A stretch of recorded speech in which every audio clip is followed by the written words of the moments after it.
Lol.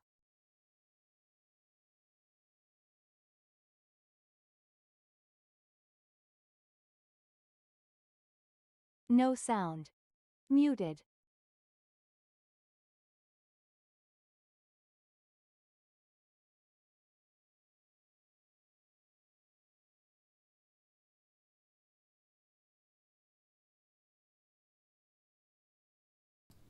Oh, hi, how you doing? My name is Waldo, and I'm here to feel the politics with you sometimes when my microphone works. I turn it off. Just your beautiful face. Yeah, just a beautiful voice. Oh. Usually that's enough, but it's not. It's not enough. There's a button on the OBS, but there's also a switch right here. There's a little switch right here, and I turned that off the other night while probably talking to Malcidian, so that the dogs wouldn't bark in his ear, and I just never turned it back on. So hi, how are you? If you can see outside my window right now, it's dark, and I love it. It's fantastic. I enjoy the fall and the winter because the sun goes down at like 3 p.m. It's fantastic. I love it when it's dark outside at 4 p.m. It just makes me feel good. Nights for dark times. Yeah, exactly. I love it. It's fantastic. That's the way that the world should be. Is dark most of the time. You can have some sun here and there, but like give me the darkness. It's good stuff. So yeah, and then next week the time rolls back too, so that means it even more dark at night. It's fantastic. Couldn't be happier. It makes me feel alive. There's something wrong with me, I know, but that's okay. There's a puppy dog down there. You see him? See, there's his head. And there's his little tail. He's looking at me. He's thinking, does he want to come over here and be on the internet or not? He does, which is why I'm going to go grab him.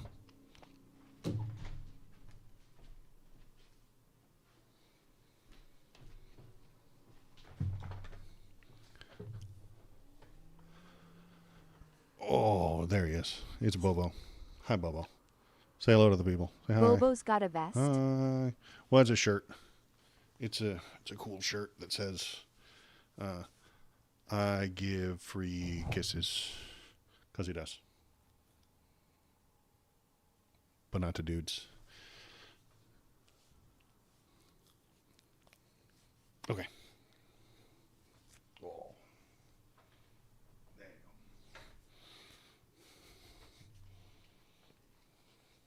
go. I can hear his bleps. Mm-hmm. So there he is, riding shotgun with me tonight, Bobo. And he's sitting down. Good. He's just good. Sometimes he just sits on that's the arm of the couch. Sometimes he just sits there. It's quite nice. Getting comfy. Okay, let's go. I hope nothing dangerous or spooky happens tonight. You know, it would. Ghost. Oh no. So hi. Yeah, we're going to check out some of the politics tonight. We'll look at the news. We'll look at some of the things that are happening on the stage tonight, and then we'll play a little spoopy video game. I got a little game. It doesn't take too long, I think. I looked at it, and we'll have a little spooky good time. So the spookiest thing I've seen all day is Trump casually disrespecting our allies in their own country. Yup, that's what he does, though. That's like his jam. You know, he loves it. He loves doing that. He hates it when people aren't Americans, first of all, and then and then he loves it when they give him stuff. So he needs to disrespect them. He needs to be mean to them until they give him the stuff. So let's start off with just some news things. What are the news things here? Okay, let's start with the spookiest thing I've seen all day, which is Mike Johnson. Terrible guy, terrible life choices. First of all, being named that, bad choice. Don't do that. Then becoming a hyper religious MAGA lunatic, also a bad choice. Where is the button? Window capture. There it is. Doop doop doop doop. Is that it? That's it. This is Mike Johnson. He says a lot of dumb shit all the time because it's his job. He's paid to say dumb shit. He's supposed to be the Speaker of the House. That means like some sort of representative for you, the people, towards the government, but he doesn't do that. That's like a whole fucking thing. You have to like know stuff about laws and shit. So he doesn't want to do that. He just wants to defend Trump. That's his job. Make Trump okay. Make the crazy shit he said, sane wash it, put it in front of these cameras and tell you that it's fine and it's okay and it's great and it's not a problem, because he doesn't want to make decisions. Mike Johnson does not want to make decisions. He wants somebody else, his pastor, his president, a magical book filled with impossible things from 2,000 years ago, to tell him what to do all day. Because he doesn't want freedom. He doesn't want it. He doesn't like it. He doesn't know what it is. He doesn't know what to do with it. So he's going to talk about a king, and it aggravated the shit out of me when I heard it. So I'm going to make you hear it. Maybe it'll aggravate the shit out of you too. The American people. They had a rally a couple weeks ago. They tried to portray President Trump as a king. And we pointed out, again, the obvious truth. If the president was a king, then the government would be open. He's been trying to do that. No. And low-income families. No. Mike. Pastor Mike Johnson, listen to me. If Trump was a king, he doesn't need the Congress. Congress is shut down right now because the president doesn't need them, because he's a king. You see, Mike Johnson, you have this entirely backward. You think that if Donald Trump were some sort of dictator, he's just said it, if Trump was king, the government would be open right now. No, it wouldn't. It would be doing exactly what he tells it to do, which is what it's doing right now, Mike Johnson. He is a king. It's doing exactly what he wants. The protest regarded Trump as a would-be king, not an actual one. Right. And if he were king, he would kill, and not kill, but he would kill some of the people in the Senate. He would get rid of the Senate. He would get rid of the House. He doesn't need them. That's nerd shit. You know, it's counting votes and passing laws and representing the people. Nah, man. Donnie knows what's good, and he'll just do it himself. He tries to do that on a daily basis anyway.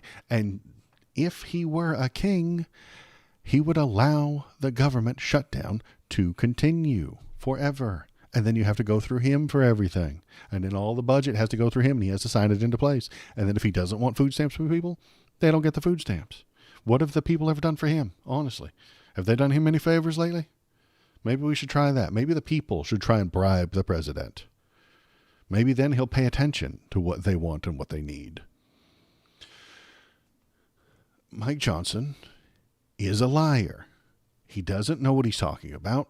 Well, he does know what he's talking about. That's what irritates me so much, is he knows what's real and then gives you the opposite. He knows what's true. He knows what's correct, and then willingly, intentionally does the opposite because he doesn't want good things for you. That's not his job. His job is to defend Donald Trump. His job is to be a white nationalist Christian zealot. That is his job. That is his life. That is what he is. Let's keep listening to him talk some shit. Here we go. Would be getting the food assistance that they need by Saturday. No, they wouldn't, because he would get rid of it. If he were king, he would stop all the food stamps because he hates people. He hates poor people. He hates anybody on food stamps. Republicans cannot wave a wand and reopen the government on our own. We must have a handful of centrist Democrats in the Senate do the right thing. How are you enticing them to do that? The Senate and the House, they used to coordinate these things. They used to bargain and campaign and coordinate. What's the other one? Negotiate. They used to negotiate for stuff. The Dems say they want billions of dollars for Obamacare. Okay, we'll give them 90%. And you'd get all of them to vote for it. Honestly, swear to God. Mike Johnson, right now, if you offered Dems our half... party vilifies food aid, but if our party's president was king, everyone would have food aid. Yeah, exactly. It doesn't make any sense, does it? It doesn't make any sense. We hate the people who have the need for the food stamps. We don't want them. And if he were in charge, he were the king, he would just give it to them. No, you hate it. You hate it. And you think it's a waste of money. He tells you it's a waste of money all the time. The welfare queens in their Cadillacs don't need food aid. But yeah, if Mike Johnson went right now to the leaders in the House of the Democrats and offered them half of the Obamacare money, half of the SNAP benefits, they would take it immediately. And the government would open back up. But he won't even do half. He won't even meet them in the middle. You have to go to him. You have to move right to meet him, or else you're being unreasonable. And a lot of people are buying it. A lot of people aren't. A lot of people are buying it, but they're MAGA already, and they want to buy it. They want that to be true. They want the things that MAGA tells them. They want the things that Mike Johnson says to be true. So they lie to themselves and tell themselves that Mike Johnson is on their side and does what's good for them. He doesn't. He is not there to help the people. He's not there to represent anyone. Anyone on Reddit are liberal extremists. Yeah. And if you're not far enough right, that you are an extremist. Yeah, exactly. If you would like human beings to be fed, you're some sort of radical leftist Antifa super soldier or something like that. So there is another one that I saw and I wanted to look at. Collision News Service has tracked 5 different instances in the last few weeks. PHS or ICE agents apparently, or the Swedish support, shooting Christian clergy with pepper bullets, pepper rounds, and rubber bullets. There was viral video of a Syrian minister being hit in the head with pepper rounds, and just last week, a UCC minister was shot directly in the face with a pepper round by a DHS agent that left his face bloody. I know that you've advocated for religious freedom in the past and celebrated the president's decision to pardon anti-abortion demonstrators. Do you share the concern of these clergy? This is a religious freedom issue that's emerging between the administration and I can't comment on any of those instances. I haven't seen or heard any of those videos. I'm not going to comment about it. But he doesn't know about any of that. It's not his job to know stuff, you guys. He can't keep up with the news, okay? He doesn't see it. He doesn't hear it. He doesn't know what any of it is. He can't be expected to watch the news and see the things that you've seen, okay? Typical Mike Johnson response. I don't know. That's too new. I haven't gone over the facts. He hasn't seen the court documents involved with the ICE shooting that pastor in the head with pepper balls. So he can't possibly make a judgment. And even if it is brought to trial, which it won't be, but even if it was, he would wait until after the trial to make some sort of assessment. And even then, it's too old. It's not important anymore. The time for discussing this has passed. He sees nothing. He hears nothing. He can, in fact, deploy the conservative blind spot anytime he wants. I had to make a new blind spot because the old one was on the old hard drive. Remember how the hard drive broke a few weeks ago? And then I went to talk about this, and I tried to bring up my very fun conservative blind spot. It wasn't there. It was gone, or I couldn't see it, either one. So I had to go and create a new one. If you are a graphic designer, please make a better one. I'll use it. Shit. But yeah, and if you... it's a nice second revision. Yeah. So yeah, this one was it was pretty easy. I didn't put too much work into it. I think the old one is still in Twitch chat. I wonder if I've got the emotes. Where'd the emotes? Yeah, there are the emotes. There they are. There's the old one. It was white and had a line through it. But anyway, yeah. And so, yeah, he doesn't see the things. He doesn't know what's going on. I got, I put the other emotes together too. Where did I put the other ones? Yes, the duck one. I just haven't put it in yet. I forgot how. And then I needed this one. Oops. I needed this one, obviously. I need this one, right? Like this one has to happen. And then I made the blind spot, right? And then I made the Goku hair. Ah, too scary. Because it makes me feel good. Okay, so I had to have the Goku hair. And by the time I was done with that, I ran out of time and couldn't remember how to put the duck in. But I will put the duck in tomorrow so that it will be ready for this coming Saturday. Duck talk. Quack, quack, quack. Quack, quack, quack. Yeah, Malcidian made us a duck emote for duck speech. When you hear them, the political people doing duck speech. So Mike Johnson, bad guy. Shouldn't listen to him. He is bad for you. Let me see if he has anything else to say on this one. I don't think he does, but I would say, hold on, wait a minute. Let me answer you. Hold on. Thank you. You asked the question. Religious freedom does not extend and give you the right to get in the face of an ICE officer and assault them, if indeed that was what happened there. What I've seen is a measured approach by the people who are trying to enforce our border laws. A measured approach by our officers trying to enforce border laws. A measured approach. He's a liar. He sees a measured approach because he's got his conservative blind spot on. He can't see them when they hurt people. Did he just imply that the priest was instigating ICE officers? Yes, he did. Because he has his conservative blind spot on, baby. This is a very useful tool. This thing is the most valuable thing that a conservative has, is their ability to not look at things. Because if they looked at them, they'd have to deal with them. And I don't know if you ever grew up with conservative or religious type people. They love to ignore things. They love to not talk about the important shit that's going on. You got a gay cousin, we never talk about him. You just don't talk about that guy. You never mention him. You never bring him up. You know, that one time things got crazy and heated at the at Thanksgiving. Your uncle said a bunch of mean things. We just never talk about it. Put that blind spot on, baby. Don't talk about it. Don't think about it. Don't bring it up. It wouldn't be civil. It would be rude if you brought up that time that he slapped your mama. You know, it's a whole thing that they just ignore and don't talk about. This is conservative. It's simply tea. It's simply tea. Yeah. Don't spill it. Don't spill it. Leave it in the cup. Man, don't spill that tea. Shit'll get everywhere. Be messy. Don't do that. That is their superpower. That is their biggest strength, is ignoring reality.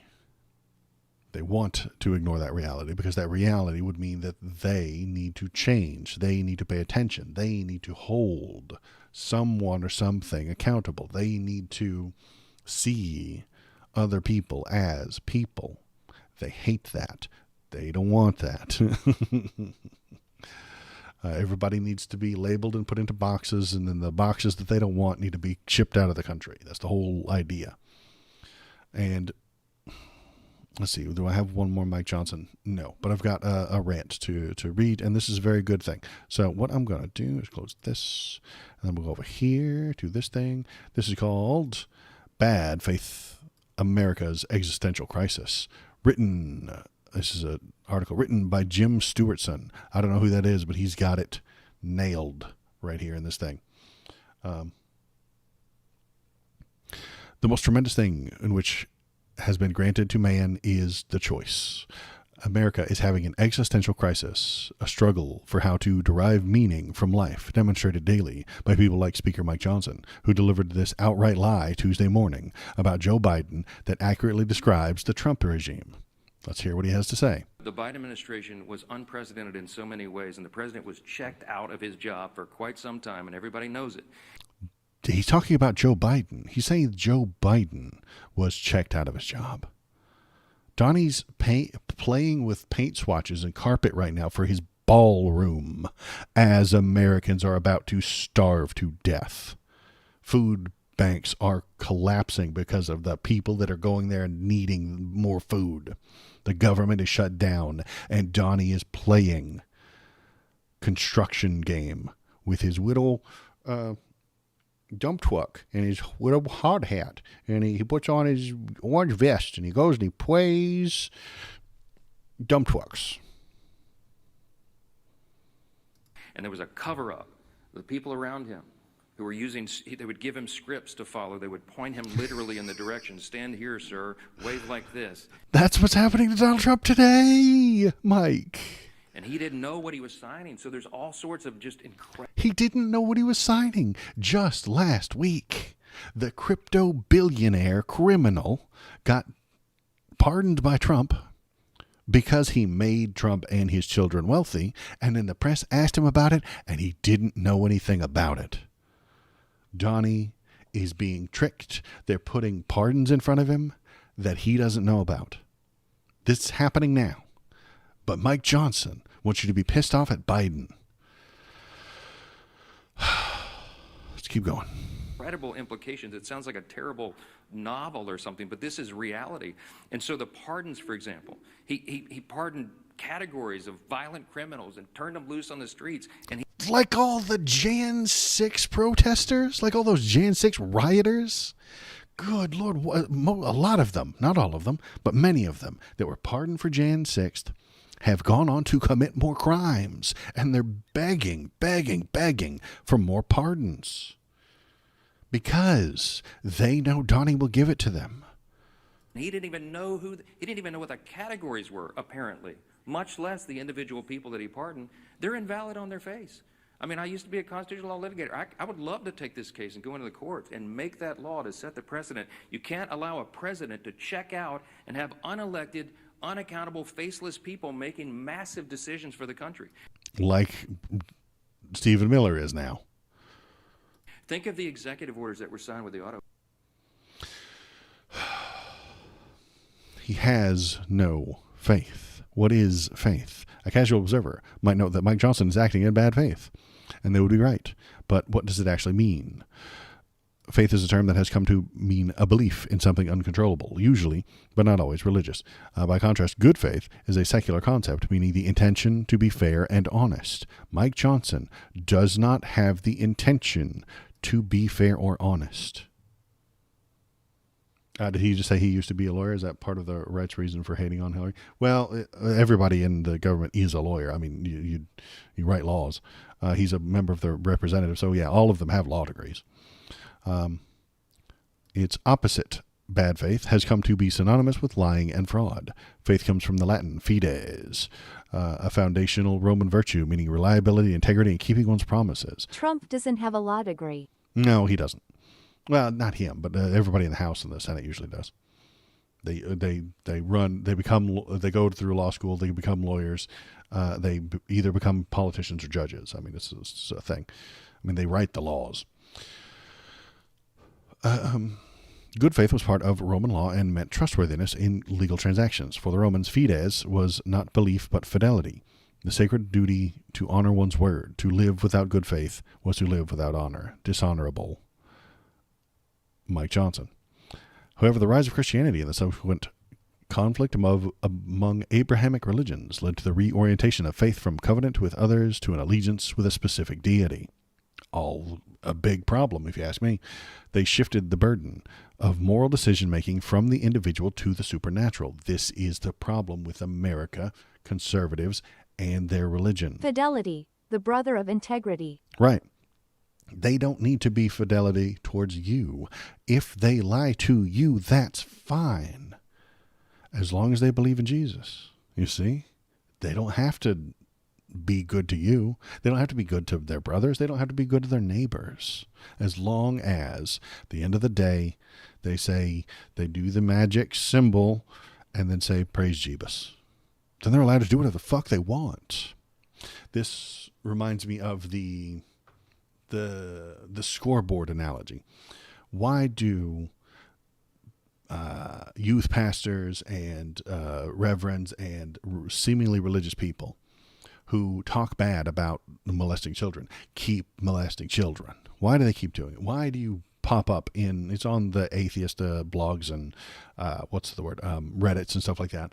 Every week there's another religious person, another church person, another person in power over people through a religion harming the children. It happens with the Catholics all the time. Why does this happen? Why does it keep happening? And I'm going to tell you. You ready? They think there's a scoreboard. Okay? And the scoreboard, every human has one. You have one, I have one, they have one, they have one. And it says heaven or hell on the two scoreboards. And so every time they touch themselves, that's 1 point for hell, right?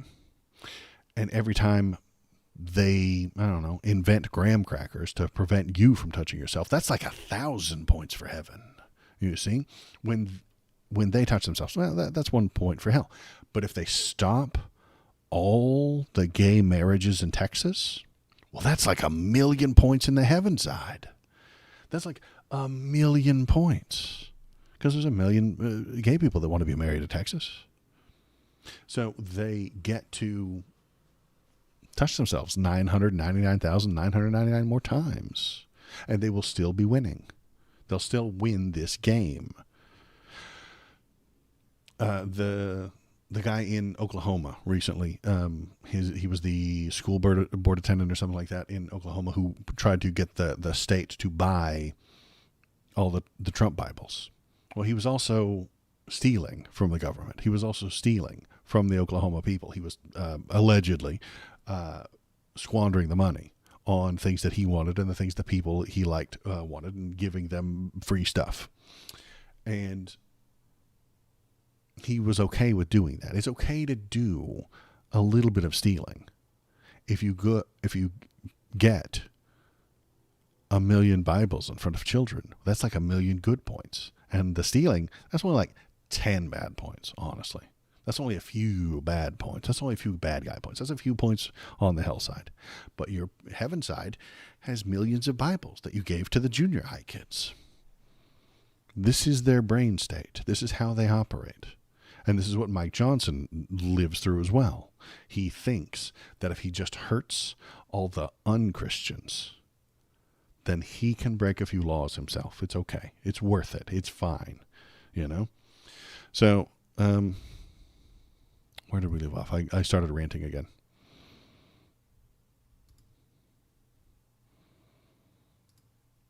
But when fidelity to honor one's good faith is replaced by faith in another human or divine being, a permission structure is given for bad faith. This is the key to a range of societal dysfunctions, because civilization requires good faith interactions.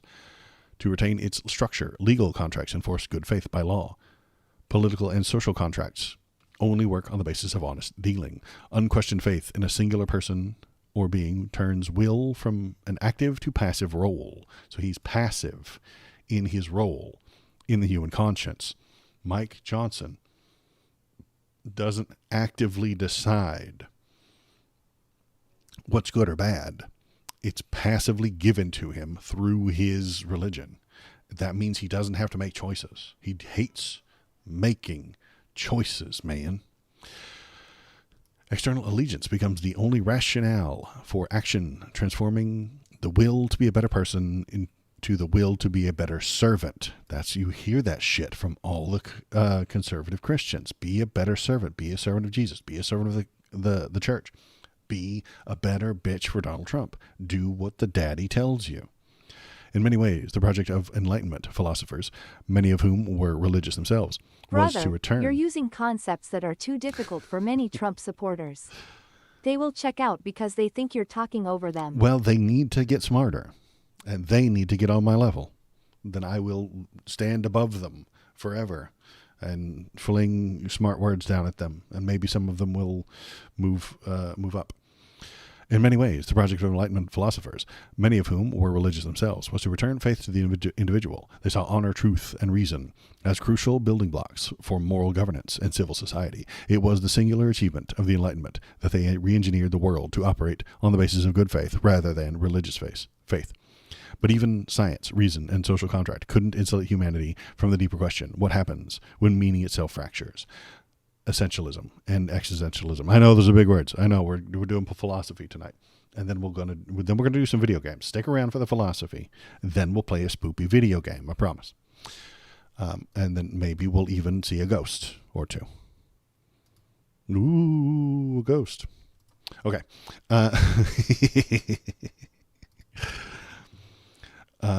From the ancient Greek philosophers. From the ancient Greek philosophers until the 19th century, the dominant concept of human life was an essentialist essence. Humans are born with a purpose and essence, and they spend their lives trying to live up to it. I actually said OS asterisk asterisk asterisk out loud. It was spoopy, wasn't it? It's a very spooky ghost. Beginning with Soren Kierkegaard, philosophy 101 is Kierkegaard. You know, he's known as the founder of existentialism.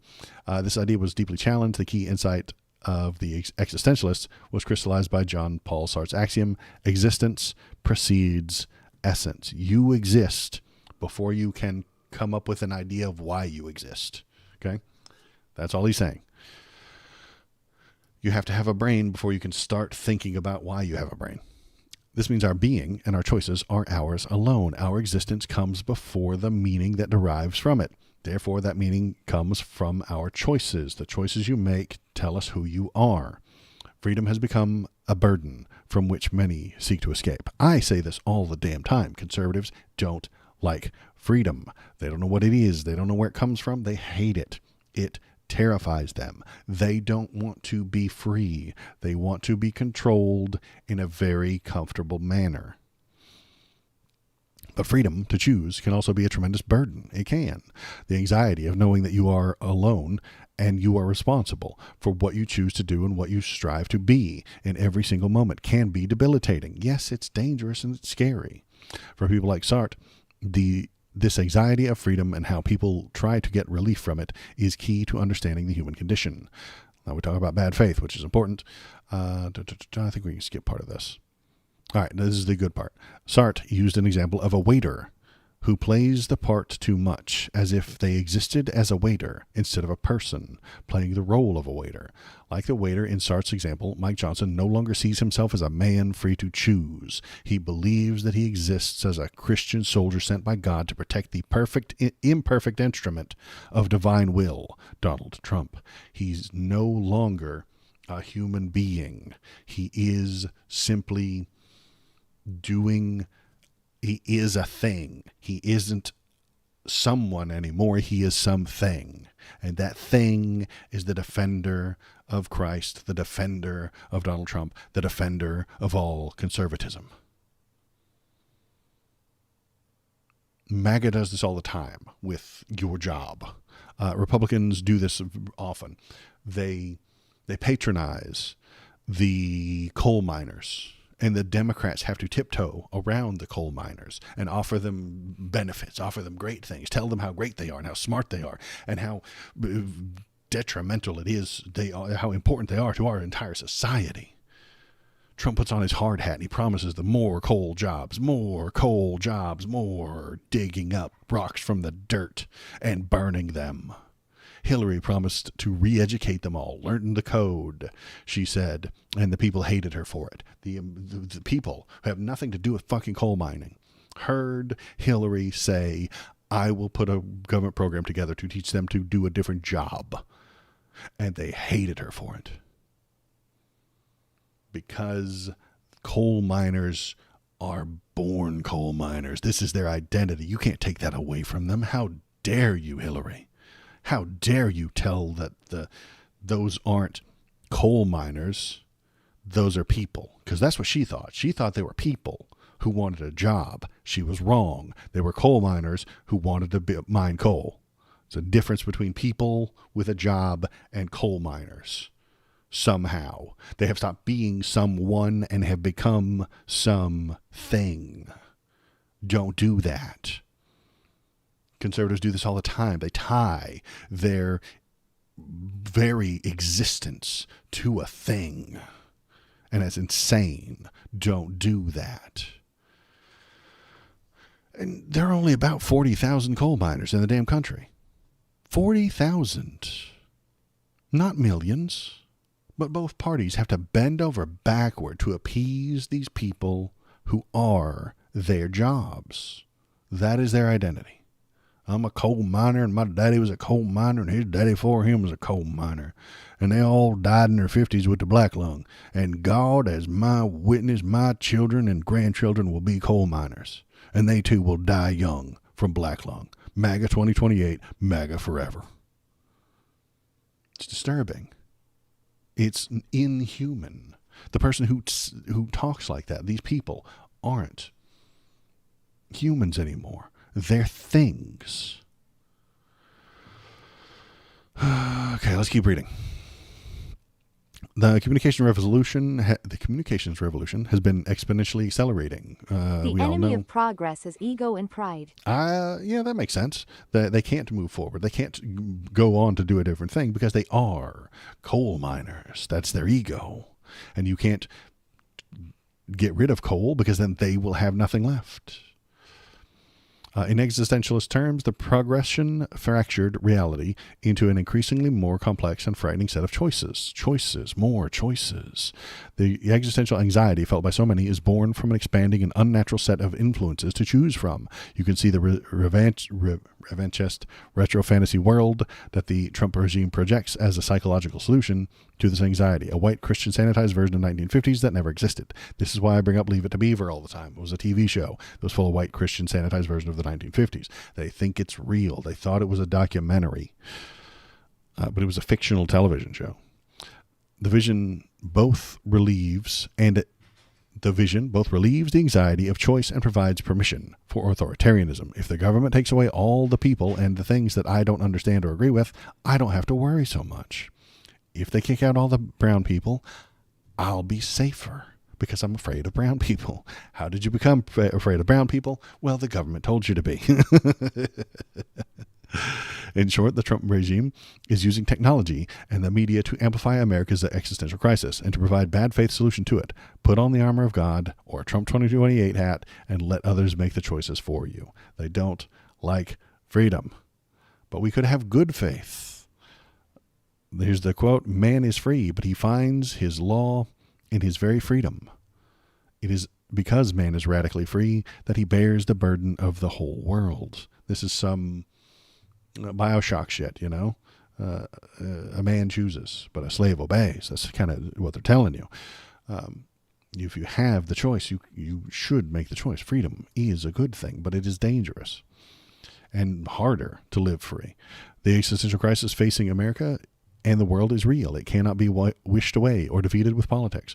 It requires a reorientation back to choice and its corollary, responsibility. It requires embracing radical freedom. Bad faith removes responsibility from the equation. These are not your choices or even your thoughts, but this is much easier than choosing for yourself. Mike Johnson's life is so much easier because he doesn't have to make any choices. He hates choices. That shit is difficult. Every time he makes one, somebody yells at him. So he's taken away all the choices from himself, and he is just following the dear leader. Radical good faith is an approach to creating meaning in life that demands self-discipline, fearlessness, and risk. They're afraid this risk is too high for most conservatives. They are terrified of this risk. It's why they're afraid of freedom. It requires both vulnerability and aggressive action when needed. Radical good faith restores freedom to its rightful place as both a privilege and a moral discipline. It has one rule. I love this rule. Always act in good faith toward others, but demand the same in return. Never collaborate with bad faith, even if it serves you. This is the mistake that the Democrats keep getting wrong. They keep meeting the bad faith halfway. The leadership in the Democratic Party meet Republicans halfway and give them half of the things they want and half of the things they want that the Dems want and expect that to make them happy. ABC, the broadcast company, paid Donald Trump millions of dollars to settle a lawsuit. It was a bribe. Stephen Colbert called it a bribe when CBS did the same thing and they fired him for it. CBS paid Donald Trump a lot of money to leave them alone. Stephen Colbert said, hey, that's a bribe, man. Like, you gave him a bunch of money and now he's going to leave you alone?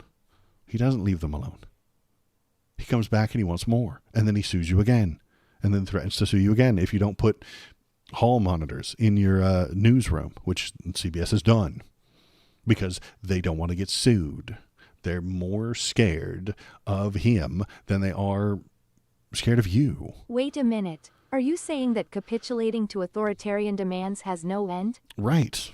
Exactly. They come back for more. ABC did it. Fox did it. Fox is on his team, so that doesn't matter. The CBS did it. The Wall Street Journal did it. The Columbia College did it. A bunch of colleges have been doing it too because he's threatening to sue them. And so they capitulate. They give him some money. Say, please stop suing us.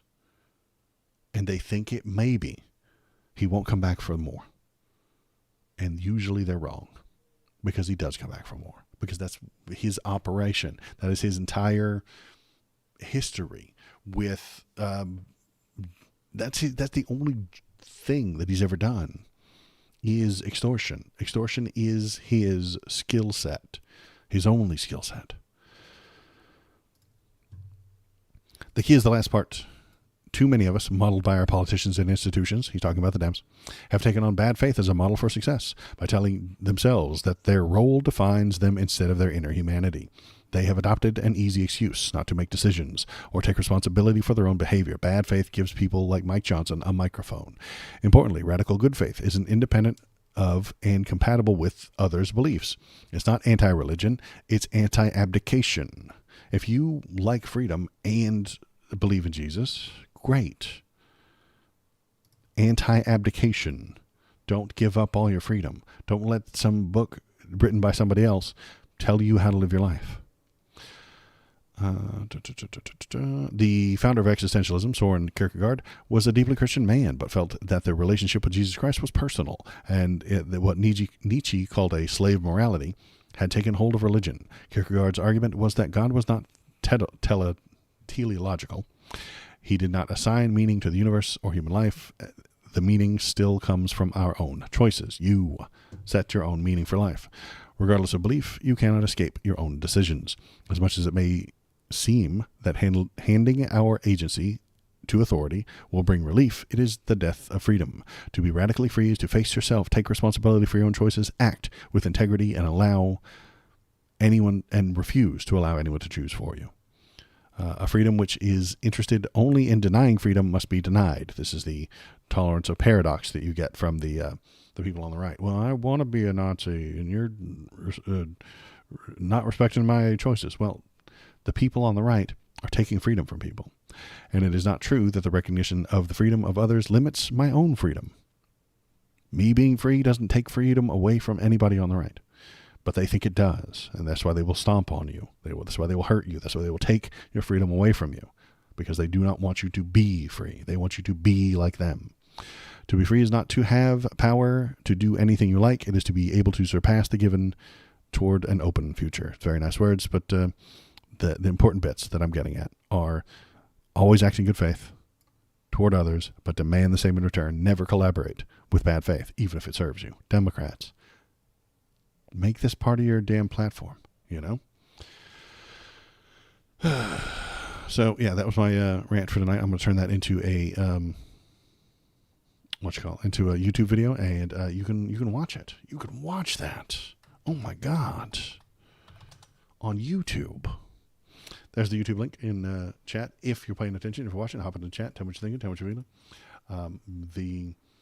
I'll package that up and turn it into a little YouTube video. I'll put the fun little bass music underneath it, and it'll sound good. Then, what else do we have to look at tonight? Some more headlines, and then we'll play a video game. A spooky video game. Okay. Let's see what else is in the news. Oh, good. We're going to get homeless camps. In Utah, Trump's vision for homelessness begins to take shape. We're going to round them all up. We're going to throw them in a work camp. Force them to work. What could possibly go wrong? To glimpse the future of homelessness policy in the age of President Trump, consider 16 acres of scrubby pasture on the outskirts of Salt Lake City, where the state plans to place as many as 1,300 homeless people in what supporters call a services campus and critics deem a detention camp. I'd say it's a concentration camp, but I'm a radical, so. What is that noise?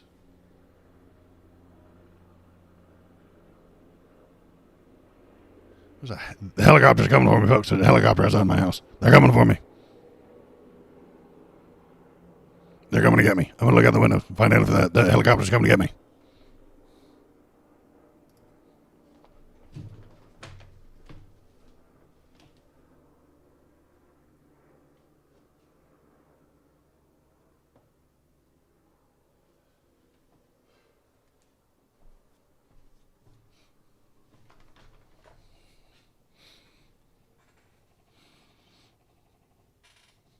Well, the helicopter is out there, but I don't see any Gestapo in the front yard, and I don't see any ICE agents creeping up on me, but maybe they are. You never know. Stick around.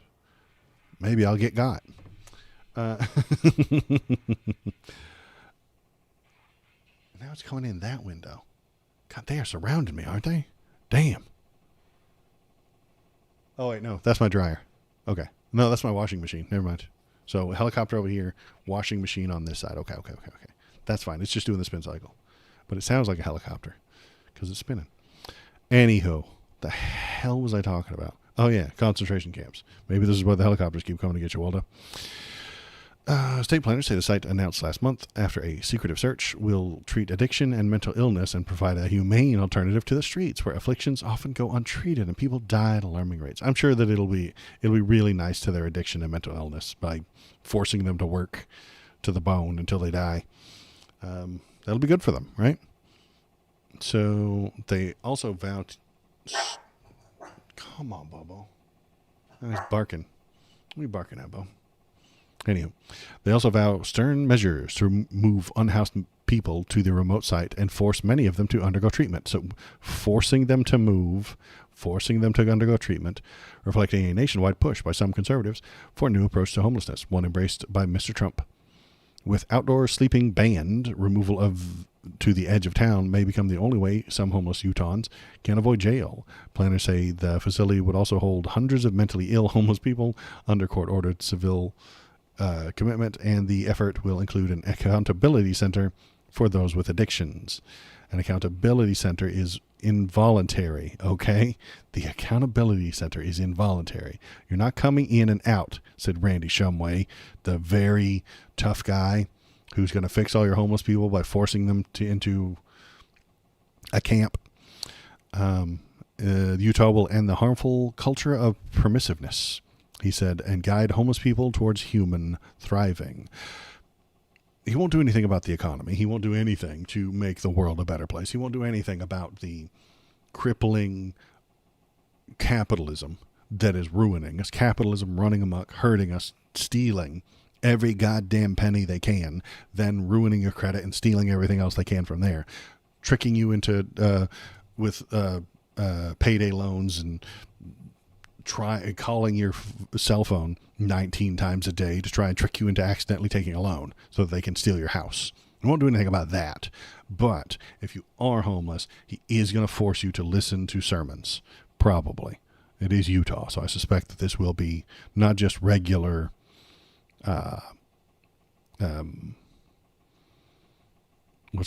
treatment. It won't be medical treatment. It'll be religious treatment. It'll be moral treatment. While the Utah effort began before Mr. Trump's return to office, it mirrors his pledge to move the homeless from urban cores to tent cities with services. And it accelerated after Mr. Trump issued an executive order in July calling for strict camping bans, and expanded power to involuntarily treat homeless people. Governor Spencer Cox, a Republican, quickly praised Mr. Trump's order and told Utah planners to follow it. I'm super anxious about it, said Jen Plum, a physician and Democratic state senator who calls the promise of high-quality medical care pie in the sky. Bro, working people can't get high-quality medical care. People who pay taxes every year can't get high-quality medical care. People with a job right now can't get high-quality medical care. Do you believe the Republican state lawmaker in Utah is going to give homeless people high quality medical care? No, he's not. He's going to give them a Bible and he's going to put their asses to work. Dig the fields, hoe the field, sow the seeds, spread the water, carry the grain, and that will make you well. that will cure you of your homelessness. That will cure you of your mental disorder. All this hard work is going to make you better.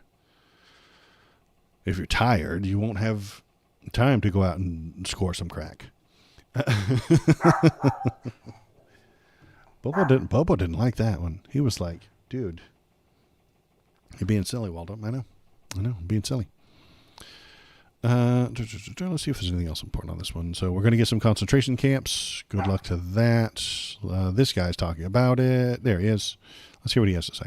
They want to put up more of these alligator Alcatraz style mega tent sprung structure type facilities. They've got the kind of pilot project for that in Utah, where the governor has said, we are going to completely support and implement Trump's executive order. And just last week, their homelessness board, which was created by some Cicero legislation, they passed a plan for a 1,300 person megatent camp 7 miles outside of downtown in the middle of nowhere, no public transportation. 300 beds are going to be involuntarily committed, locked facilities.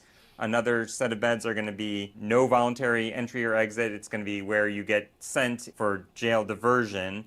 And then the rest of the beds, even though theoretically you could come and go, they're going to be actively enforcing anti-camping, anti-loitering, all these other laws. The thing that scares me the most is that they say some of these units are going to be work-conditioned housing, which to me means forced labor. Yay! Forced labor! Republicans are bringing back slavery. It was so good last time. And we've seen some of these other bills introduced at the state level that also have this forced labor element to them in Louisiana and West Virginia. To my eyes, I see them kicking out all the undocumented, low-paid labor from the country. Got to make up for it somewhere. Got to make up for it somewhere. Forced labor. See, you kick out all the immigrants, right? Because they don't belong here. And then they don't have the right blood for this soil. Then you find all the non-immigrant homeless people, and you force them to do the job. It's great for the economy, right? Yeah, it's going to be great for the economy. Slavery was so good for the economy. You know, it was so good. Don't clip that. And don't turn that into a viral clip. I don't need that kind of heat, okay? I'm being facetious. Thank you. Work camps, yeah. Forced labor camps. Cheap labor. Cheap labor, yeah. Well, they're not going to be any good at it. It's you actually have to be good at the labor that the immigrants are doing. They're farm laborers. That's not just anybody can do it. You have to be you have to know what the hell you're doing. You have to know how to do the job, and you have to be hardy enough to do it. I'd get a backache and my feet would hurt after like an hour, and then I would go home and quit, you know. But I'm sure that you're going to get the homeless guy whose underwear outside his pants to pick grapes for you. Good luck with that, boss. Really, honestly, good luck with that. And when that doesn't happen, they'll hit him. They'll hit him. They will physically harm him and torture him until he robotically picks the grapes. Or whatever the hell it is they grow in Utah. Do they grow anything in Utah? They even fucking do anything? It's probably just ranchers. Carry the hay. And hit him when he does it wrong. It's going to be great. It's going to be a good time. Conservatism, baby. That's why we love it. Idiots. Yeah, it's going to be awful. And it's going to go exactly as badly as we expect it to. It's going to go exactly like I'm... Polygamy. Polygamy. Is that what they grow in Utah? Is polygamy? Well, since the Mormon guys have like 5-6 wives each, what do you do with all those extra guys? You got a surplus of guys, don't you? No, they grow idiots in Utah XD. and then what do you do with all those extra boys? Well, you send half of them to war, then you send the other half to the forced labor camp. Okay, so it's a good time. So it's we call that an economy. Israel strikes in Gaza, kills 104 overnight, and the ceasefire looks increasingly fragile. That ceasefire looks fragile as we fire at each other, killing them with war machines. This ceasefire might not be holding up. They're not allowed to say what's actually happening. The Guardian here is also playing it soft and safe because you're not allowed to say the Israeli government murdered 104 people for no goddamn reason. You're not allowed to say that. They'll sue you, especially if you're an organization. They want to kill everyone in Gaza, or have everyone in Gaza leave, because they want that land. It is their land, and only their blood is allowed to live on that land. Blood and soil.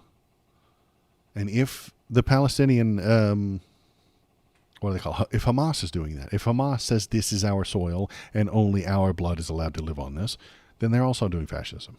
That's what's happening in Israel and Gaza right now. The Israeli government is fascist and wants death to the people of a different bloodline. And the Palestinian extremists, Hamas, are fascists who want the death of the people who are not of their bloodline. It's a bad guy fight. That's why my suggestion is the same as it has always been. Go there with troop carriers. Tell all the people we're going to take you away to someplace else. You get to live. And then we pay to settle them in some of them in Australia, some of them in England, some of them in Italy, some of them in America, some of them in Ohio, some of them in Utah. And they get to live. Or, if they don't want to get on board for there, they can stay there and die for their blood and soil. And then we cut Israel off entirely at that point. We stop being their friend. Anywho, so that's in the news. What else? We got anything else? Donnie obviously needs a peace prize for all the peace that he brought. See how peaceful it is there now? This is because Donnie brought you world peace. 104 people killed last night. World peace, baby. Give him a prize.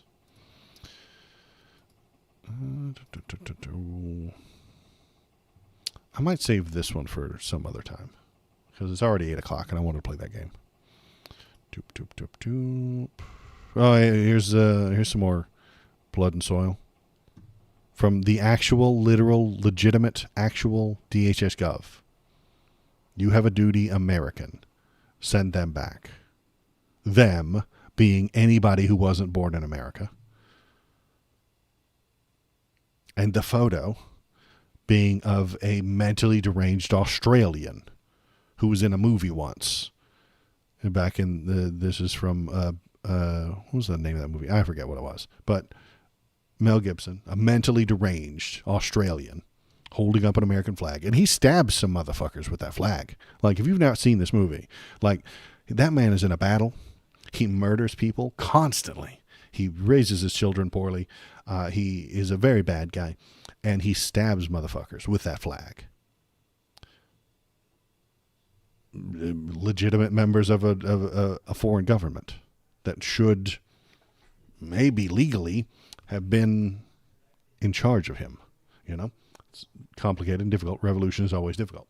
But I'm glad that the American side won in that Revolutionary War. That's good. But ICE doesn't know what this guy is. He's Australian. He's mentally insane. He stabs violently some people, you know, with that flag for political reasons. Listen to me. You're in a revolution. That's political. You're killing people in the name of that revolution. That's violence. Mel Gibson, in this photo, is about to do political violence. And the DHS loves it, man. Because you're doing political violence at the right target, okay? You need to do political violence at the un-American. That's what you need to do your political violence towards. That's who you need to harm, says the DHS, says your government. You need to be harming the people that aren't American. You need to be hurting them. You need to be stabbing them with the sharp end of that flag. And then scream the word freedom as they bleed out and die. And you need to respect this man and his revolution. But you better not dare compare the King of England to King Donnie, who tells you that he's a king and posts up memes about him wearing a crown. That man right there was in a movie where he fought against the king, who didn't represent the people any longer. Donnie doesn't represent you any longer, and he calls himself a king. But if I suggest we revolt, I'm a fucking lunatic, an extremist, a monster who needs to be harmed by the government, by government violence, political violence. Need to drop on my head with that helicopter that just flew by. They don't even know what the fuck they're saying, man. They don't know how dangerous this is. They think it's silly. They think it's fun. They think it's LARPy. And when people start dying, they will tell you that the Americans who died deserved it. That's what's going to happen. Americans are going to be harmed. And the DHS is going to tell you that it's good that they were harmed. They deserved it. They needed to be harmed. Because they didn't back the king. And then they will post memes of people holding the American flag in movies where they fought and killed to get away from the king. They're so fucking stupid. It's ridiculous how damn ignorant they are. They get to be in charge of every damn thing.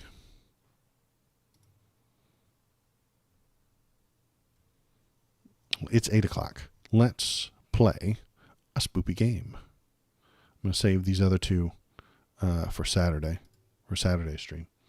So if you're watching, if you're paying attention, hop in the chat, tell me what you're thinking, tell me what you're feeling. Going over to the YouTube page and click the follow button, YouTube, or click the join button, or click the thumbs up button, or click the bell, or smash the bell, or say some mean things in the comments. It doesn't matter what. Anything, you can just go there and literally post madness and insanity, random, insane things that mean nothing, and the algorithm will give me a bump. It's not a good system, but it is the system. So, if you'd like to help me out, go on over there, do that. Click some buttons, click any button, doesn't matter. And if you feel hatred in your heart when you press that button, it actually double bumps me up. So, go into my YouTube chats, into my YouTube comments, and just hate anything. I hate edamame. Okay? That gives me a bump. It really does. I've never talked about it. I don't think I've ever said the word edamame out loud in years. But if you go there and you hate it, it gives me a bump in the YouTube algorithm. It's a weird system. What the hell was I doing? Oh, yeah. Okay. I was going to get a video game ready to go. Let's get a video game ready to go. Let's play a game. Let's play a spoopy game. Okay, let's turn our ghost on until I get the game ready. A ghost. Okay. So we got our ghost, and we got our Steam. So I bought a game today called This Is Not Your House. It cost 59 cents. You heard me. 59 cents because it was on sale. Normally it was $1.99, but because it was Halloween, I suppose it was on sale for 59 cents. It's pretty great. So it's a weird, disturbing kind of a game. I'm going to play it. They said it wasn't very long, so I might even be done with it in like 30 minutes or something, maybe less. So yeah, it's kind of a thing. I'm going to press the button to play it, and then once it loads up, I will go into... Ooh, there we go.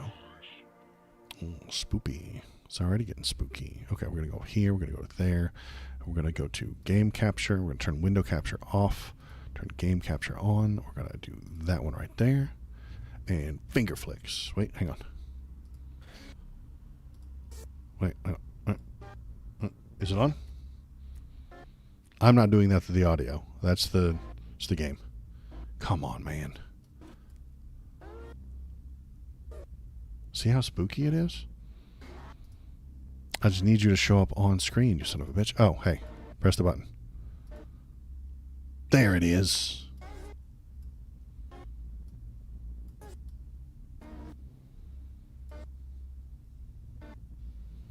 These are very spooky politics. It's true. And just to make it even more spooky, we've got a ghost. There it is. There he is. Look at that ghost. He's very scary. It's a very scary ghost. Okay. This is not your house.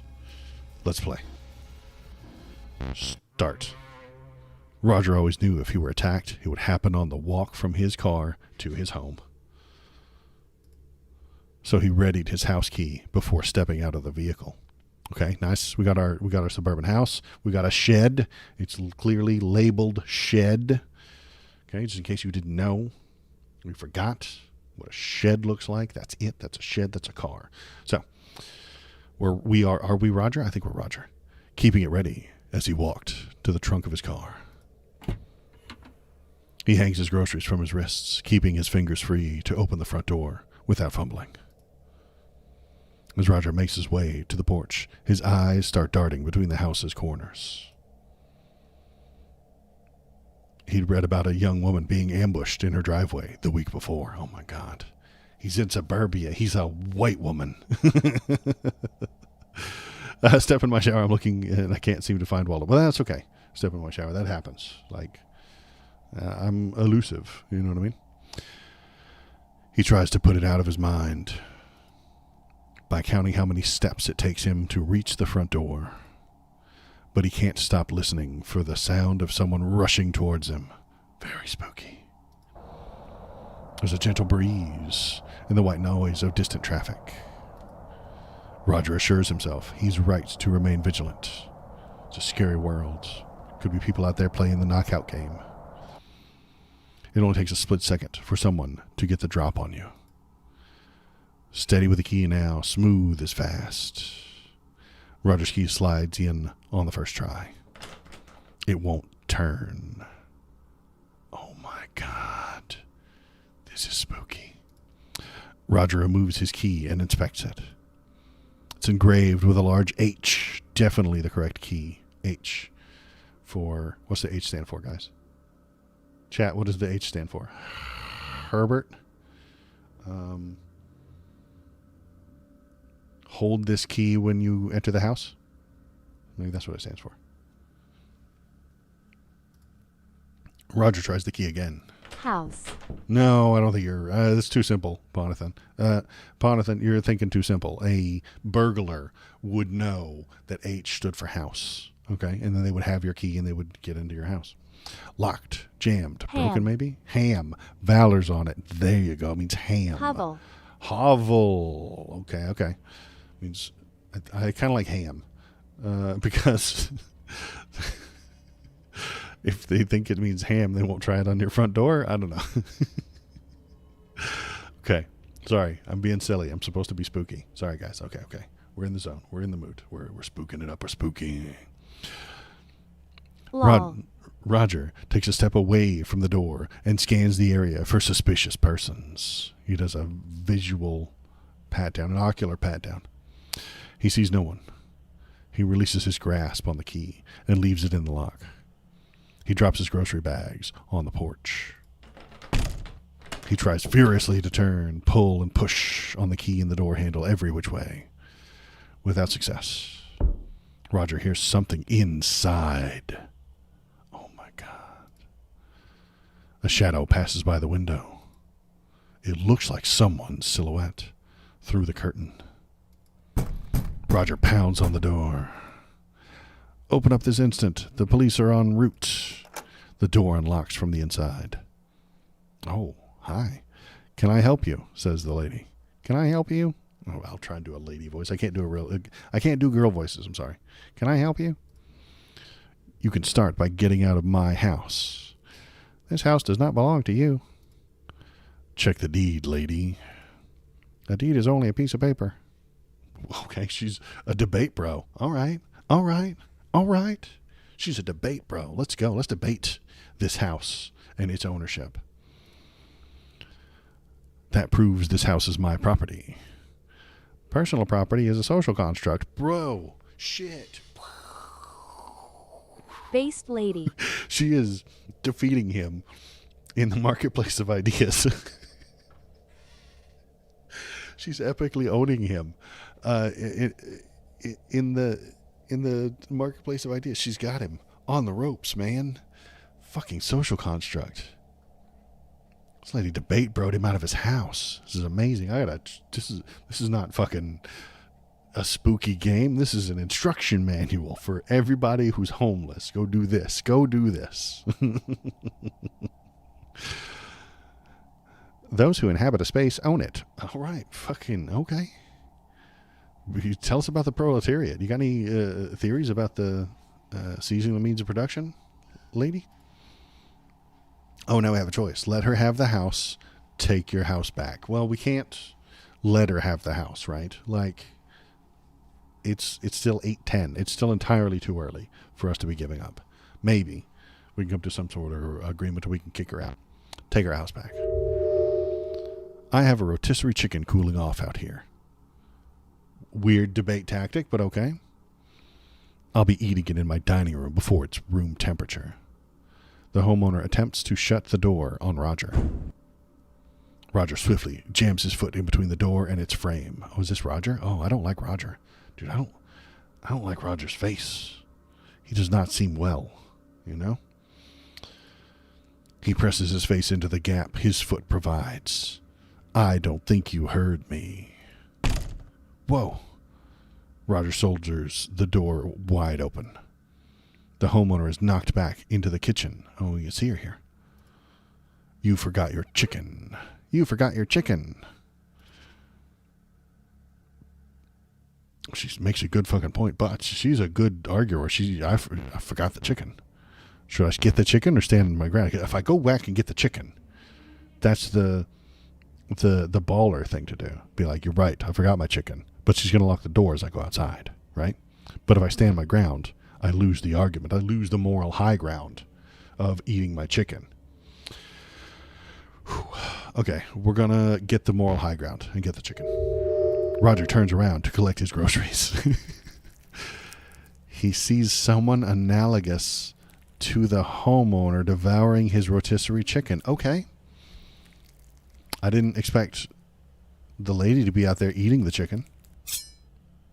The homeowner behind Roger grabs a paring knife. Oh no, things have escalated. The homeowner clamps a hand over Roger's mouth and shoves the blade into his back. Oh no, things escalated so quickly. A muffled gasp. The knife forces the air from Roger's lungs. Ugh. He paws helplessly at the homeowner's arm. Roger's vision narrows and blurs. He tries to bite the homeowner and break free. Her hand remains firmly clamped over his mouth. He can taste the tang of her blood with an unexpected acidity. The homeowner gently lowers Roger to the floor. Roger tries to get back up, but grows weaker as blood pumps through his heart and out his back. That's not where blood is supposed to go, Roger. Don't send your blood out your back, Roger. It's a bad plan. It's a bad call. The homeowner keeps him pinned to the floor, pressing down on his chest to strain his breathing. Oh, okay. Roger grows tired and slips away into a calm and reassuring dark. The homeowner's analog, the other homeowner, it looks it's her identical twin, grabs the grocery bags and carries them inside. Free food. It sets the bags on the floor and steals a glance at Roger. We have plenty to eat tonight. There may even be enough to store in the freezer. We'll need to dress and quarter it to see how much there is. Now close the door. I won't tolerate a draft. The homeowner's analog grabs the door and throws it shut. The goings-on of the house safeguarded from the eyes of the prying neighbors by a door and some drapes. End credits. The end. Well, that was fun. We already got one ending. Probably a bad ending. I'm gonna say that that's probably one of the bad Cannibalism? endings. I don't know. Well, they didn't eat him. They just killed him, took his house. Here's our fantastic pseudonym contributing composer. And here's our credits. Hooray! It's not your house. We can start over. We'll choose differently this time because it's a video game. We'll choose differently. Let's start. I think we can skip directly, here, to the choices. So we can skip over to the choices. So, okay, it didn't work last time. It did not work out. Let's let her have the house. Okay, she's willing to kill for it. Let her have it. Keep the house. I'll take my car and head down to the station. Which car is that? The one I pulled up in. I didn't notice. The only one sitting in the driveway. But sir, that's my car. Oh no. What in the hell? Roger turns just in time to see the car he calls his own reversing into the street. He sees the homeowner wave to him from the driver's seat and disappear down the road. Here, let me help you with that. Roger tries to run after his car, but the homeowner grabs hold of his shirt. Uh-oh. She slips it off with one deft sweep. Oh no, now he's naked. Roger spins around, trying to grab hold of his button-down. He feels goosebumps forming on his arms, and his nipples harden. Oh, Jesus Christ. Jesus Christ. Give me my shirt back. No need for these either. The homeowner grabs the hem of Roger's pants. Oh my goodness. Giggity. Yanks him backwards, knocking Roger flat on his back. The homeowner quickly slides off his pants and the remaining articles on his person. Roger lies dazed with his head pounding from the collision with the porch. He can hear the sounds of rustling fabric and crinkling plastic bags. Roger wraps his arms around his head and groans. Please, not my chicken. Please, not my chicken, says Roger. The homeowner gathers Roger's things, glides into the house, and slams the door shut. Poor Roger. Roger pulls himself to his feet. He cups his genitals in his hands and tries to keep warm. He shakes from the cold. Okay. All right, now we're naked and cold. What are we going to do? We're going to break down the door. We're going to wait her out. We can't do that. We got to seek shelter. We can't find help because we're crazy and naked. We're going to have to do this on our own, boys. We're going to have to seek shelter. With no immediate means of retaking his house, Roger thinks it best to find somewhere to rest. Naked man going to the backyard. He takes off into the woods in search of shelter from the elements. That's the elements. The woods, Roger, listen, the woods are the elements, okay? Roger finds a grove just before dark. Outside. At its center stands an immense hollow tree. All right, now we're naked in the tree. We're hippie time. We're a tree druid, and we love the trees. Let's do this. This is our new life. Roger, just accept it, man. Like, you live in the woods. You're naked. There's some spooky music in the background. Just roll with it, man. Roger crawls inside and huddles against its bark for warmth. That's not how bark works. It protects him from the biting wind outside. He settles into a comfortable position. His breathing slows, and he drifts off to sleep. He wakes the next morning to terrible hunger pangs. He crawls out of the tree and onto the dewy forest floor. Don't go back to the house, Roger. You live in the woods now. Go kill a squirrel and eat it. He scrounges around, looking for food. He happens upon a large growth of mushrooms. There you go. Now you're fucking talking. I like what we've done with Roger here. Sort of like the Roy video game in Rick and Morty. I would totally take Roy into the forest to be a fucking druid guy who eats mushrooms. I would absolutely do that with Roy. He happens upon a large growth of mushrooms. We're going to eat those motherfucking mushrooms. We are absolutely. Dude, this isn't even a question. Eat those mushrooms. Roger consumes the mushrooms with a desperate ferocity. The music kicks up. Yeah, we're partying now, boys. Hell yeah. Having a good old time. They have a bitter taste, but Roger's hunger allows him to chew through it. As his belly fills with the mushrooms, he starts to feel ill. His head begins to spin. His manner of thought shifts and becomes fluid. There you go. Roger sees the world around him as a part of him. Yes, Roger. Yeah, you're tripping. We're finally here free, Roger. Or he is a part of it. A very small part. A moat. The homeowner was right in part. Personal property is a construct, man. But habitation is not a means of ownership. He did not own the immense tree any more after sleeping in it than he did before knowing of it. Man, Roger's finally free. I think we got the good. I think we're headed towards the good ending here, folks. The moat merely landed on the tree. In the morning, it came upon some mushrooms and began to think of the world before itself. It surrendered itself to the soil, to the cool damp, to the network, forsaking hunger, forsaking words. Words like Roger and returning home. End credits. We did it, boys. We got it. I think I am very proud of us. Okay. I'm very happy with the way this went. We started off kind of rough. I sold our car, yeah, sure. But then we became a nature hippie, which is fine.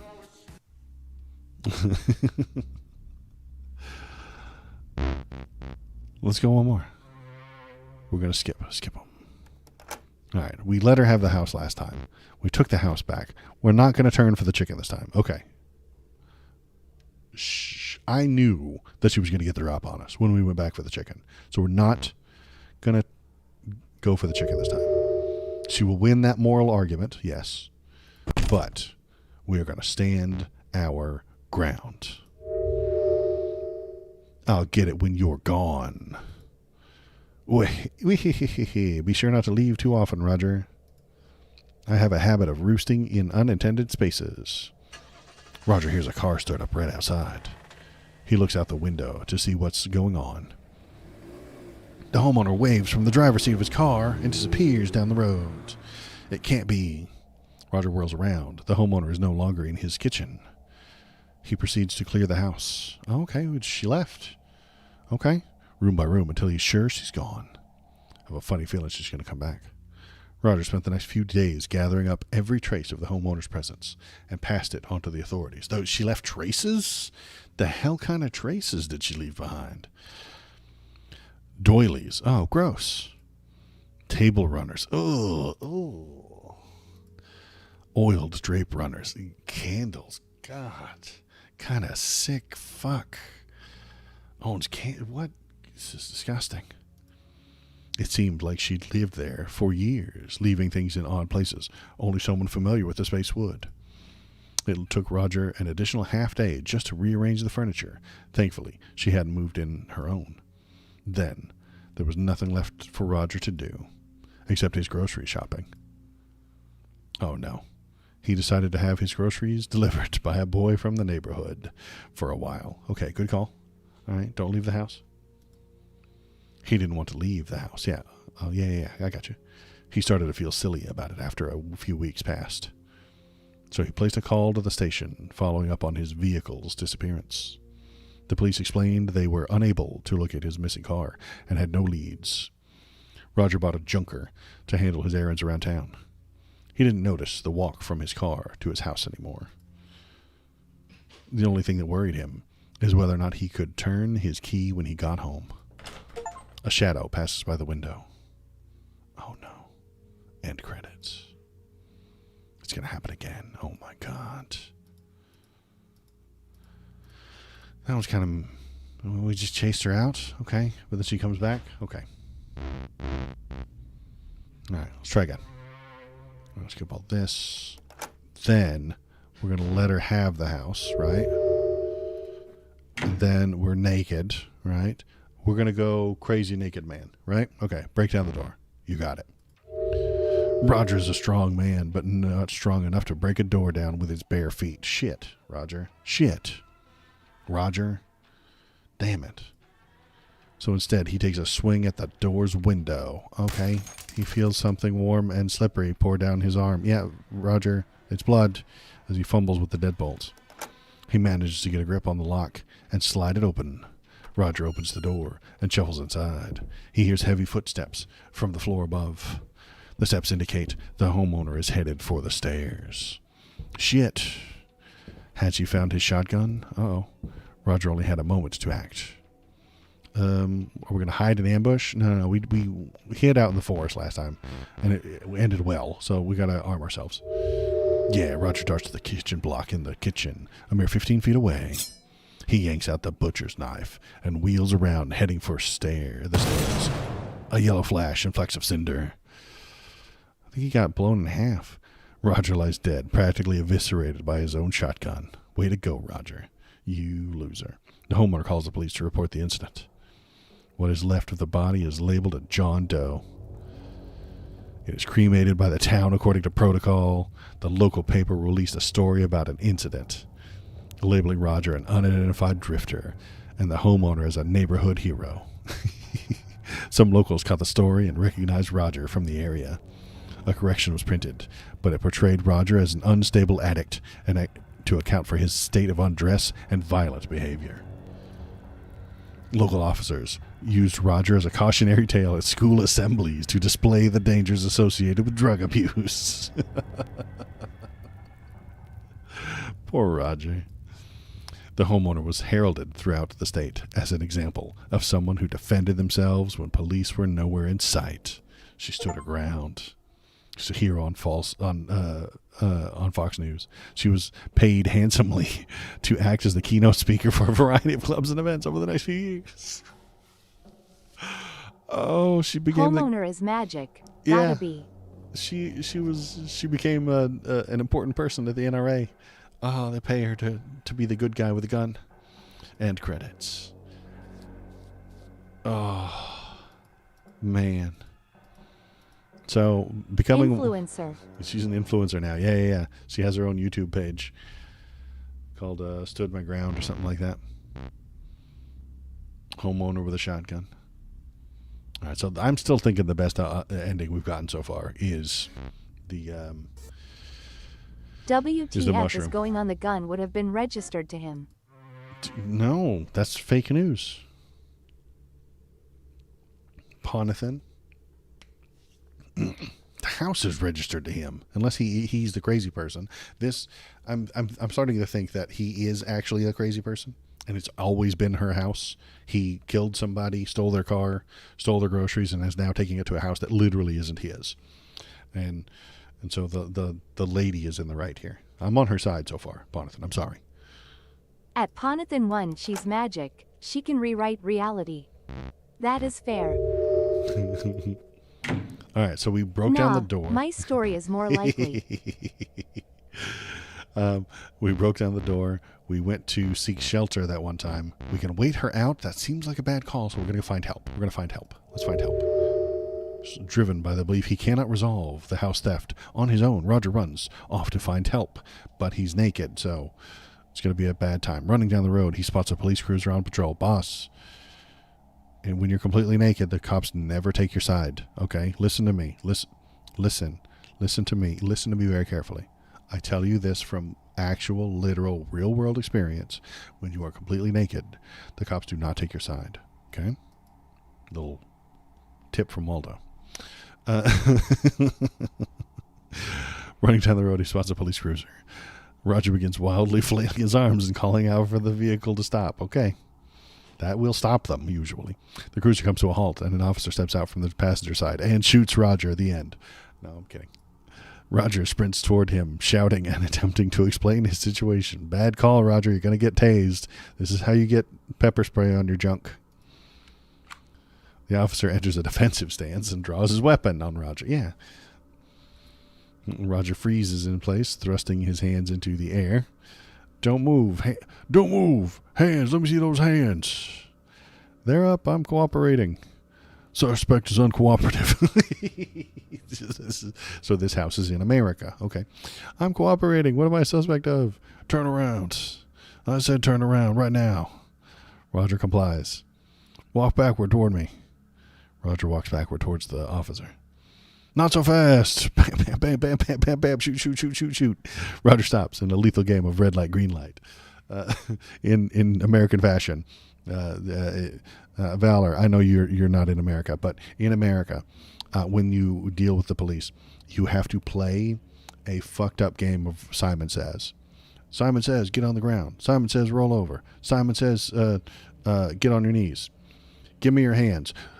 You gave me your hands, but Simon didn't say. Pow, pow, pow, pow, pow, pow, pow, pow, pow, pow. And then they shoot you. It's fucked up. But this is all pretty accurate so far. Did I say stop? Roger does not speak, and he does not move. He does not want to alarm the officer. Go on, hurry up. Roger very slowly walks backward toward the officer. I said slowly, not slow motion. Pick up the pace. Roger does not hasten his pace. He is terrified of doing something that could be seen as threatening. That's it. The sound of the officer's thudding footsteps draw near to Roger. Roger hears cuffs being readied behind him. He feels the cold metal press against his wrists. Yeah. Bruh, this is too real XD. I know, this is the spookiest part. That it's all real. The officer thrusts Roger against the hood of his car. Roger can feel the cuffs tightening further, cutting off circulation. Please, officer, I'm cooperating. The officer yanks Roger off the hood and steers him with the chain of his cuffs. The metal digs into Roger's wrists as he fails to anticipate the officer's movements. The officer pushes Roger into the back seat and slams the door. The officer quickly climbs into the front seat and jumps on the radio with dispatch. Roger's naked body wriggles against the leather, giggity, in the back seat. Leather? No. Okay, well, now it's completely unbelievable. They don't have leather in cop cars. As he attempts to sit up, the officer brings his fist down on the car's dash. Keep it down back there. A few tears stream down Roger's face in the dark. The tears make him feel ashamed, but he cannot suppress how angry and helpless he feels. Please, someone has broken into my house. Look, we're passing it right now. Just pull over. The old someone stole my house routine. The old someone stole my house routine. Save it for the judge, junkie. I'm not a junkie. I'm a senior citizen, and I need help. You don't see many elderly junkies, huh? What are you talking about? The officers sit in total silence as they cruise toward the station. Roger states the situation further. So you're telling us that you went out shopping and returned home to find your locks were changed? That's right. Then I started pounding on the door, and some strange woman answered. Strange how? Well, first of all, there's two of her, and she can teleport. What do you mean? She stole my house. Right, but what is it that made her strange to you? She didn't have any eyes either. How calm was she about it all? Acting as if it was perfect stranger and she belonged there. The officers glance at one another. So you found your locks changed and a strangely calm and comfortable woman at the door. Yes, she was in my car as well. So she left your house. No, she was in the house, and I turned around and saw her driving away in my car at the same time. Yeah. Tell it the judge, junkie. A pair of twins, maybe. They were her. In the car and in the house, all at once. So what happened to your clothes? She took them right there on the porch. When I turned to see the car taking off, she slipped my shirt off. Without you even asking? The officers snicker as they share a look. It's not funny. I was assaulted. Sir, if a woman came up to me with a smile and asked for my clothes, I wouldn't report her. God. This one's scary because it's so true. She knocked me down and ripped off my pants. All right, sir. How much have you had to drink this evening? You boy been drinking? Not a drop. So you're telling me you tried to get into someone else's house in a confused state, thought you saw two of the same person, and wandered the streets naked, but you haven't had anything to drink? That's not what I said. That isn't how it happened. You've already given your statement. All I need is to know how much you were drinking. Insists you are sober. I was not drinking. It's true what I said. Every word of it. Put a note that the subject is not cooperating, and we haven't been able to positively identify him. Oh, my name is Roger Cormack. I've already told you that. Sir, you'll be transferred to a new facility in the morning. You can explain the situation to them. What kind of facility? The kind that has the resources necessary to help someone like you. Oh, dear God. Roger spent the remainder of his life being shuttled between state mental institutions.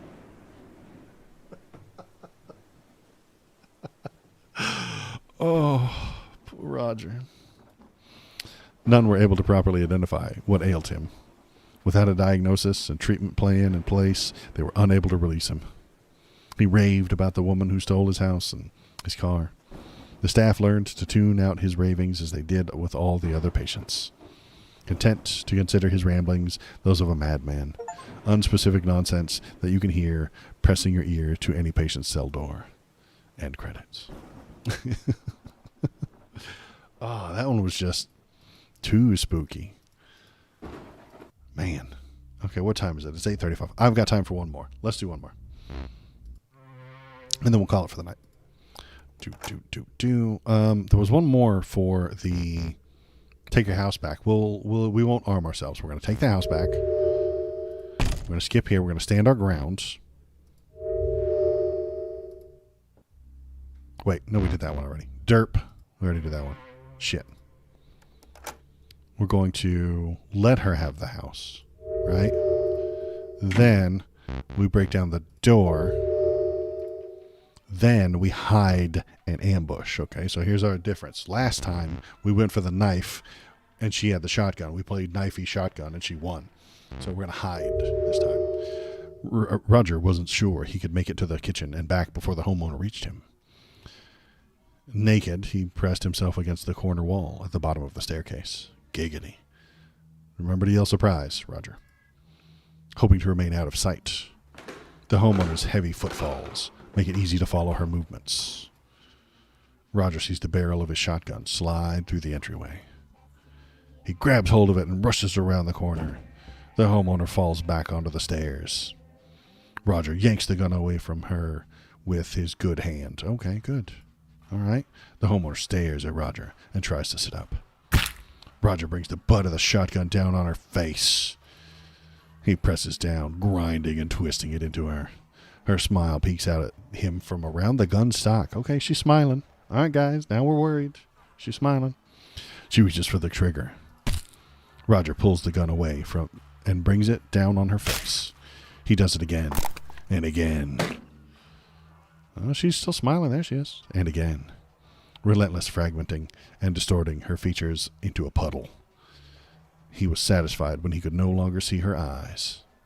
The police arrived shortly after. A neighbor called 20 minutes earlier due to the sound of breaking glass. Roger's defense team could not adequately explain the circumstances leading to his viciously beating an unarmed woman to death in his home. He's just got the dumbest lawyer ever. A woman police were never able to identify due to excessive facial and dental trauma, missing fingerprints, and a lack of documentation. The jury found Roger Cormack guilty. She was in his house. You just told me it was his house, and he didn't know who she was. That makes her the guilty one. The prosecution convinced jurors that Roger had kidnapped the woman and killed her when she attempted to escape his home. How did she get such a good lawyer? She's a Jane Doe. Roger now inhabits a cell on death row, awaiting lethal injection. End credits. That one was kind of lame. I kind of like the cop one a little bit better. That was lame. Okay. I hate to quit on such a lame note, but that one's kind of lame. Anywho, I have been Waldo. I appreciate everybody who came in. Thanks for coming. Thanks for saying hi. Thanks for sticking around. Thanks for playing a fun, spoopy game with me. Yeah. I have a good time. It's Halloween, you know. I will be back on Saturday with more links, more politics, unless the Gestapo breaks into my house, sort of like what we just saw, and drags me off to the gulag, which might happen. You never know. So I'll let you know if that happens. Okay. And until then, I will continue to be Waldo. You should not be Waldo. And I will talk to you guys on Saturday. Great. Have a good time.